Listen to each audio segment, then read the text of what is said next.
what life was like in the town I was born in. It was a town called Marburg in Germany. But the town that my parents grew up in, it was a little town called Ebsdorf. And it was a little community town, a very small town, a mixture of all sorts of different people who very much got along with each other.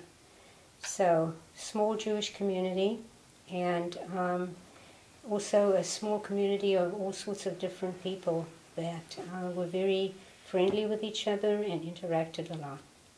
I knew that life changed in that little town was from my parents and from the stories that I heard.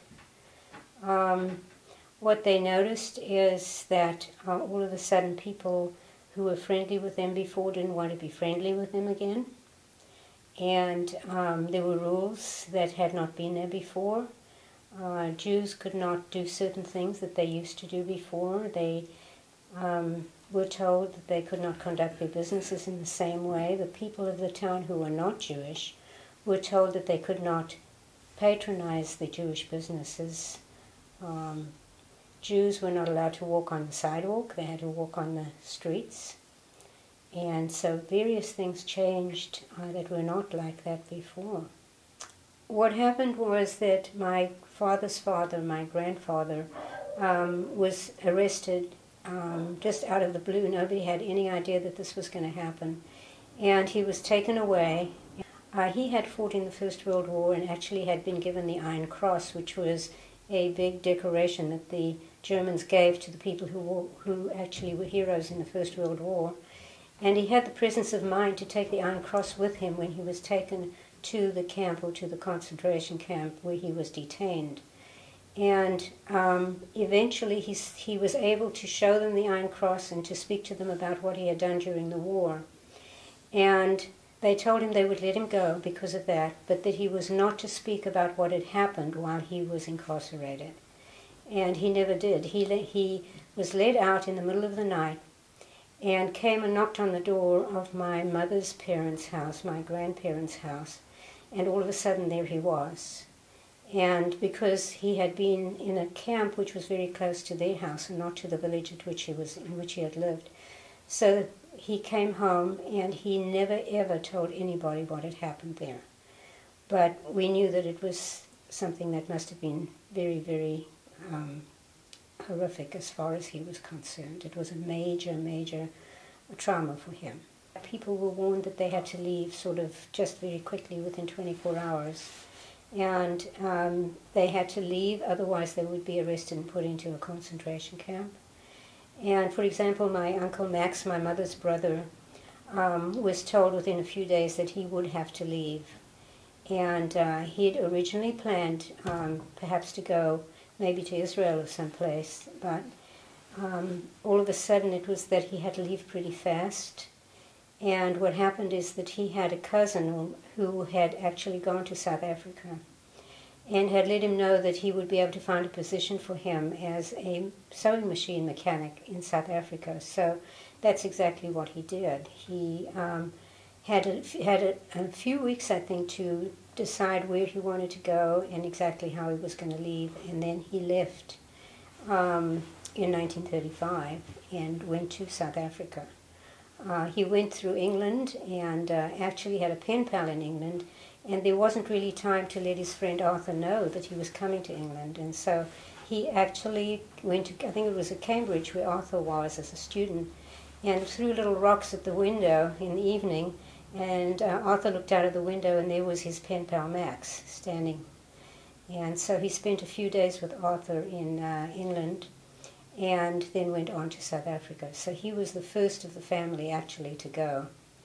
And it was because of him that we were able to go, because eventually when my dad was told that he had to leave, and he had much shorter notice than Max did, he was able to leave within a few days because Max had already arranged for a visa for my father. And that's how we followed and landed up in South Africa. After Max had left, and then my father left, my mother was still pregnant with me. My father left in September, and I was born on the 20th of December of that year. And the plan was then that my mother and I would join my father. So they had tried to book a passage on a ship to go to South Africa. And we were to leave in April of that year. And my Aunt Trudy, who was my father's sister, was supposed to come with us. And all through the plans, at the last minute, she was coming with us, and then she couldn't get a visa, so she was not able to leave at the time. But my grandparents were very upset that my mother was leaving and that she was taking me with them.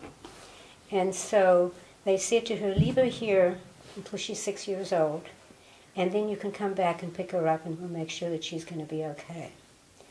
Well, of course, my mother certainly did not want to do that, but they were extremely upset that she would not go along with their decision, especially my grandfather. But we did leave in April of that year, and we sailed to South Africa, and were united with my father and my Uncle Max at that particular point. Those people who were unable to leave all perished. It was very important to my husband and I that we keep the memory of all who died alive by passing it on to the other generations, to our children and to our grandchildren. I think what was most important for me about my parents sharing the story of my family's history was that it became very obvious to me as I began to grow up that this could actually happen to anyone.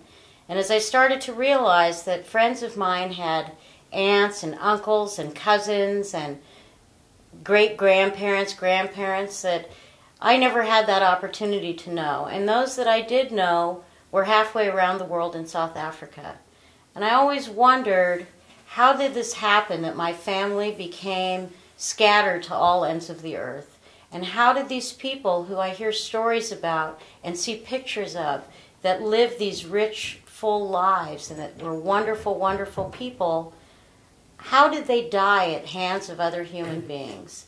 And it became my personal mission to teach tolerance and to live my life for those who could not. And I felt like somehow or other I was keeping the memory of these people alive, even the people that I'd never met, just proliferating by being joyful, by bringing humor, by teaching people just through interaction of somebody Jewish what it meant to be Jewish. And as I started working more and more with younger children, it became very clear to me that this was the place that I needed to start. And it's my personal credo that tolerance begins when ignorance ends. And I so believe that if people would take the time out to know other people, we would have a lot less problems. And when we say things like the Jews and the Germans or the Russians or the Japanese or the Polish, it sort of removes us from the peoplehood of it.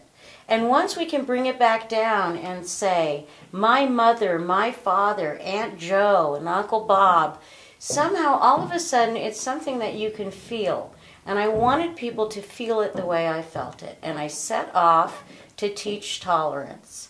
I think one of the most important things that I do in teaching small children and their families, especially the non-Jewish families, is that I think it's important for them to come into contact with someone at a young age that is Jewish, especially these that have never come in contact with someone Jewish before and may not at some time in their near future, maybe a community they're disconnected from. And in this way, as they go on in life and they grow up and they start interacting in the larger world, and they may encounter someone who has a prejudice against Judaism or Jewish people, and they can then reflect on a first-hand basis and say, I don't think so. I don't think that's right.